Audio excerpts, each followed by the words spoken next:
jewe navuye mu Rwanda kera, ariko icyanyemeje ko u Rwanda ruteye imbere n'amahanga yo hanze none hasigaye rwifuza, nakinnye filime n'abahinde n'abazungu bandi, bampa ibyo kuvuga muri iyo filime, barangije barambaza ariko uva mu kihe gihugu?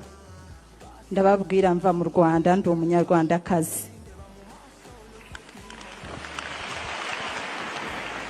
Bahise bambwira ngo uriya perezida wanyu turamukunda, igihugu cyanyu gifite isuku, watubabariye ibyo wagombaga kuvuga mu Cyongereza ukabivuga mu Kinyarwanda kugira ngo n'u Rwanda rumenye iyi filime yacu. Kuri wa gatanu rero tariki 25 mu kwezi kwa gatatu nibwo abayisilamu bahuye na Perezida Paul Kagame. Muri abayisilamu rero bose bahuye na Perezida Paul Kagame akaba harimo n'uyu mama witwa Batamuriza. Nkuko maze kubyirebera rero, uyu mama yahamirije Perezida Paul Kagame ko yakinnye muri filime irimo abahinde ndetse n'abandi bazungu bagiye batandukanye. Nuko abo bazungu mubaza igihugu akomokamo, nuko avuga ko akomoka mu Rwanda, niko kumusaba ko yakina iyo filime mu Kinyarwanda. Iyo filime rero uyu mubyeyi yakinnyemo irahari, yitwa Saho, akari filime igizwe n'iminota 170, akaba ari mu mafilime agezweho cyane mu gihugu cy'Ubuhinde. Ikaba ari filime ndetse inayoborwa na Jet Lady, akaba ari filime kandi yakinnyemo ndetse inagaragaramo ibindi byamamare bikomeye cyane muri sinema mu gihugu cy'Ubuhinde. So ako gace rero uyu mubyeyi yakinnyemo avuga Ikinyarwanda, nagira ngo mukarebe.